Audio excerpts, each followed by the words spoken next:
Good morning, everyone, and welcome to another rendition of the Progressives Review, your Progress Wrestling review show here at the BC WrestlePod Network. I am El Jefe, also known as Mikey, and I'm here running a solo review for Progress Wrestling Chapter 184 Camden Lock Up. So, this is the first progress show after chapter 183, which was 100 volts, which was a really, really fun show to celebrate 100 shows in the electric ballroom. And now we are what I dub the new chapter, all pun intended, for Progress Wrestling heading into, the remainder of 2025. And I'm excited. But before I give into my review for Camden Lockup, just a little bit of, announcements, if you will. We are on YouTube and Twitch and Kick. So if you would like to follow us on those sites, then I would love for you to do it. It would be amazing. And you know what? By doing so, you'll be able to get all part of our little BC WrestlePod family here on the internet. It is a great time. But I also understand that may not be up to your speed. And so, you know what? That is why following us on the social medias might actually be really, really fun too.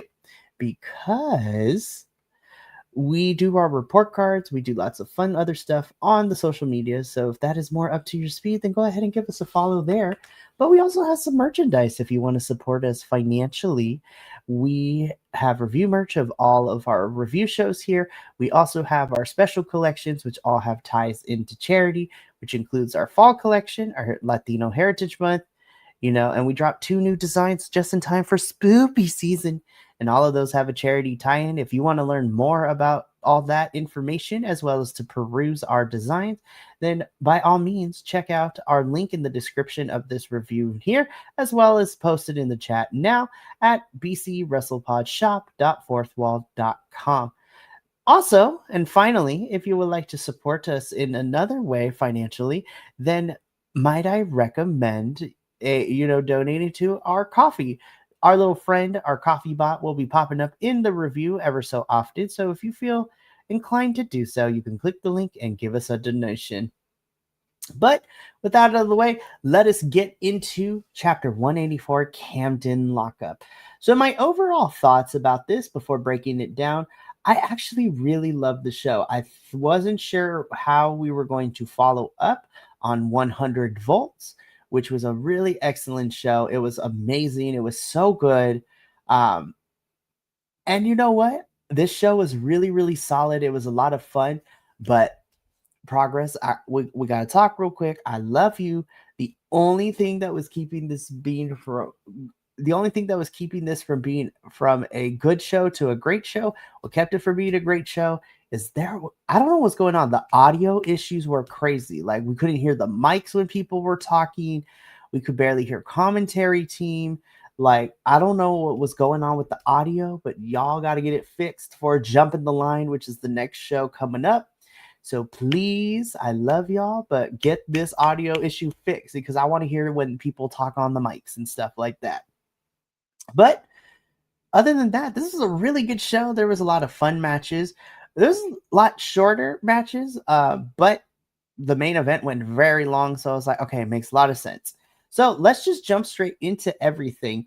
Normally, I have slides that show all the match cards to give you a visual, but today we're just going to use the Camden Lockup card, as this slideshow is also being used for the third review that I'm going to talk about later in about 55 minutes or so for the trifecta of reviews. So let's just jump straight into it. We kick Camden Lockup up with a Progress World title match where we see our challenger, Charlie Sterling, who is looking extra spiffy and fly in his new getup, taking on our new Progress Men's Champion in Mr. Man Like Darius. I love Darius so much. He was at the GCW show I was at 2 weeks ago, and he's a blast. He's so much fun to talk to. He's such a down-to-earth person. But this is Darius's first title defense of the Progress Men's Championship, and this was a really fun and solid match. I think this match did two things for me in terms of like looking at the participants in this. One, for Darius, this is his first defense. And as commentary was stating, that the first defense of a championship is going to make or break, especially if you're a new champion, of whether you can be up to the task to be able to defend this championship and, can do whatever you need to make sure that you retain it. On the other side, you have Charlie Sterling, who has had a couple of matches now being on his own. And, now that he is no longer a tag team wrestler, now that he's a singles wrestler, here is BC Wrestle Pod. Excuse me. It is early morning right now still. And Charlie Sterling has a lot to prove. He's had matches. He's been winning some matches and things like that. But it's it continues to prove if Charlie Sterling can be a singles wrestler. And, I think this match accomplished that. This is a really strong bout between these two. Of course, ultimately, man like Darius would retain the Progress Men's Championship. But this was a good showing from Charlie Sterling. I'm excited to see where he goes next. After the match, though, Darius, talks about, he gets us a little bit. I was like, sir, what are you about to tell me? Like, don't tell me we're about to lose this championship. We're going to vacate it. I already had that happen to me earlier in the week. Please don't do it again. But we got a new design belt just for Darius. And so I was like, I'm here for it. Darius is great. And I loved it. And I thought this was a really fun way to start off the show. So shout out to Darius and Charlie Sterling. This was a really fun opening bout. We get into our next match, which is a singles match where we saw Josh Hawley versus Simon Miller. This one was a bit on the shorter side, and leading into this, Josh Hawley was just talking a lot of crap about Simon Miller in terms of his wrestling ability and him being an internet personality and all that stuff. That internet wrestling personality people do not know how to wrestle, kind of taking digs at like what we see here in stateside where we get celebrities involved in wrestling matches and stuff like that. And you know what? Simon Miller did the damn thing because he shut Josh Hawley up. Like, as soon as Josh was done talking and the bell rang, Simon hit a spear. Simon hit a jackhammer. Like, Simon was just destroying Josh. Josh tried to get some offense in, but it's Simon Miller. When you talk crap about him, he gonna destroy you. And Simon Miller did exactly just that. Simon Miller ends up beating Josh Hawley in about a match that went less than 5 minutes. I was entertained. I was just like, okay, we knew what this was. And you know what? I'm happy to see Simon anytime I get. I think I love him as a wrestler. I love him as an internet personality. And Josh Hawley, I think, was a good foil for Simon Miller, where he was just being an absolute tool and quote unquote being the chicken-ish heel, where he's going to talk a lot of smack, but then he can't back it up. I do wonder, though, what's going to happen, because at 100 volts, we had that fatal four-way for the Proteus Championship. Paul Walter Hauser still holds on to that championship, and I am hoping that he comes back soon to the UK to defend it, because I want to see more of Simon. Of course, I want to see more of our lovable twat, Charles Crowley. And, now that Bullet is back, too, I'm interested to see where we go with this. I would love to see more. Hopefully with Jump in the Line, Vendetta. Well, actually, Jump in the Line, Noisy Neighbors, Vendetta, and Unboxing with as the remainder on the calendar for this year for Progress. Hopefully they're able to use more of the Proteus Championship, because it was a fun run in the first half of the year, but it's really hard when your champion is not here defending it. But I like Paul Walter Hauser, and so hopefully we get to see more of that Proteus Championship and everybody I mentioned involved very, very soon. We then get into our third match of the morning, evening, whatever you want to call it, in which we had our Progress Women's title match. Of course, we have our champion Rio taking on, making her Progress debut in the Electric Ballroom in Miss Lucy Sky.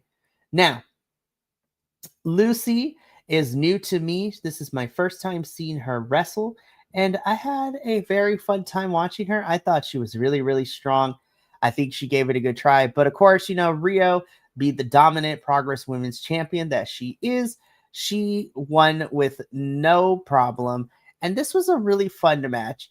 And after coming off of her match with Kanji at 100 volts, I'm excited to see where the remainder of 2025 goes for Rio. And you know what? I want to see more of Lucy. I really do. Lucy, I've, just from this match alone, I've become a fan. And it's kind of the same effect that I have with like Rain, Liv, and Cruisin' when she came and made her Progress debut earlier this year. And I've been following Rain. She is fantastic. I love her. She's great. And I'm excited I want to see more of Lucy, and I'm excited to see where Rio goes from here, to see what's on her plate as women's champion. From there, we get our next match, which was, of course, another highlight of mine. I really enjoyed this one. This was Ricky Knight Jr. taking on our excursion, a person from Pro Wrestling Noah in Owada-san. The more I see Owada-san, the more I'm becoming a fan of his.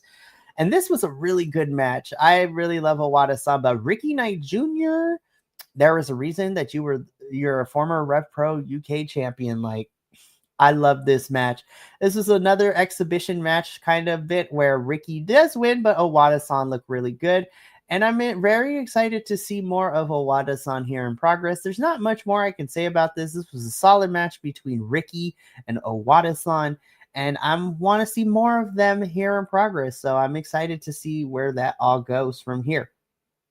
Now, we get into our Progress Atlas Championship match, which I was super excited about when we got this card. We got Gene Money being accompanied by Session Moth Martina, and our Atlas champion Gene Money defending his title against his former nephew Will Cruz. This was a really fun match. I really enjoyed this. Now I did critique at 100 volts that the story that we were getting leading into this was a little bit jarring, because we were supposed to get Will Cruz versus Gene Money at Stay Humble, but Will Cruz was still in Japan at that time, so we had to push it back. And so then, we had the triple threat after. Well, let's do this. So Axel Tischel was the Atlas champion, and he faced Mike DeVecchio at Stay Humble, in which Mike D won the championship, and then his first title defense was the triple threat between him, Gene Money, and Will Cruz at 100 volts, in which Gene Money won, because Mike D was off to, I think, going to the Fed, but who knows at this point. But I digress. And so I was sitting here and I was just like, okay, I'm very interested to see. All to say is that Gene loses. Will Cruz is your new Atlas champion. I'm excited to see Will as champion here in Progress. He's become one of my new faves as well. Gene Money commentary putting him over, having trained a lot of wrestlers, and he's been in this business for a while now. Will and Gene hug it out. We love to see that. And Will Cruz is your new Atlas champion, and I'm excited to see where his championship run takes him. In your semi-main event, we have another quicker match in which we have the Progress debut of Alexander Lockhart taking on the Black Swan of Progress in Cara Noir. And me and Andrew said this at 100 volts, and this whole entire year, Cara Noir going a little bit darker, going a little bit more heelish. Loved it. I love a more aggressive Cara Noir. Alexander tried, but like in the best way possible. Alexander Lockhart tried very well, in his debut against Cara Noir. But ultimately, Cara Noir would end up winning. Cara wasn't done, though, because he then would beat up Alexander after the match and would try to, break him apart a little bit more, which then caused Derice to come out to chase off Cara Noir and to save Alexander Lockhart. And Derice is like, no, man, you can't do that. So we are teasing Derice and Cara Noir. I am hoping that it happens at Vendetta. So let's build this out a little bit so we can get all this going. But this was a really good match. Cara Noir is one of my personal faves. I love him. I really want to see more of Alexander Lockhart. And you know what? This was a really fun match. Now, We get into the main event. Loser leaves Progress. Nina Samuels versus Kanji. Match of the night. My goodness. These two women threw down, and this had everything I wanted with the stakes so high. We had chair spots. We had going into the crowd, hard hits. Like, it is no secret that when Nina became champion, and she was the champion for Progress for the first half of this year, me and Andrew weren't feeling her because character and in-ring weren't aligning. And then going into her match against Rio, where Rio got the title back, me and Andrew were like, this is what we want to see for Nina. And ever since then, she gave us the intensity and everything that we needed from her. And this is the best of Nina that we saw. Kanji also gave it everything. This match was everything to me. This match was amazing. And again, I already reiterated what it had. And honestly, I couldn't tell you at the beginning of this match. I could have made an argument for both cases of who's going to leave and why. But ultimately, guys, at the end of the day, the Nina Samuels show is officially canceled in Progress because Kanji is able to beat Nina. Nina has to leave Progress. She was still in character, but the crowd, the Electric Ballroom, made sure that she felt loved. And you know what? I'm excited to see where Nina goes now. Kanji is still here, so she's a part of the Progress Women's, locker room. And you know what? I'm excited to see where Nina goes next, and interested to see what's next for her. But what a main event! This was such a fun main event, and this was easily my match of the night. And so this was great. Of course, Alexander Lockhart and Rio were out there to, give Nina her flowers. And this was a fun way. This was a fun main event. This was a strong main event. This was a good main event. And this was easily my match of the card and my match of the morning/night. And, Nina on the stage, talking to the crowd and everything and pointing and things like that is how Camden Lock Up goes off the air. Again, this was a really fun show. The audio issues, like the mic's not us being able to hear what people were saying on the microphone, was kind of a bummer. But I think this was a very solid show. I do think that 100 Volts definitely was the better show, but that's because it was like, 100 shows in the Electric Ballroom is like a special. You can't really, it's not fair to compare. But I think this was a solid follow-up to 100 Volts. And I had a blast watching this one. Now, of course, we just need to wait a couple more weeks because our next chapter 185, is happening at the end of October. So Progress Wrestling has chapter 185, Jump in the Line, coming up very shortly. We should be getting matches announced for that relatively soon. And of course, I will be here at the end of the month to review Jump in the Line. So that is going to be held on Thursday, October 30th. So I'm excited. Hopefully, maybe I can course Andrew or ask him nicely if he would do a one-off review and come back. He's currently on hiatus for the fall, but hopefully I could maybe entice him to do Jump in the Line with me. But you know what? I want to respect Andrew's wishes, and I love him and everything. And he's great, and I look forward to whenever he returns. But that's going to be it for me here at the Progressive Review. I will be back in about 45 minutes or so to complete the triple threat of morning reviews today, as I will do my final morning review, which is going to quickly review GCW Bloodsport London. So I love Bloodsport. We, the GCW boys here, love Bloodsport, and we're taking it to London with some folks, and I'm excited to talk about it. So that's going to be it for me here. Thank you so much for tuning in this morning for my quick Camden Lock Up review. I will be back in about 45 minutes to do my final live for the morning as I review GCW Bloodsport London. And so until then, from all of us here at the BC WrestlePod family, remember, take care of yourself, love one another, stay Bi-Conic, and more importantly than anything, you always deserve to finish your story. And we'll see you in a little bit for GCW Bloodsport London. But until then, sayonara, adios, and until next time, Peace. Oh, and don't forget to tip your waitresses.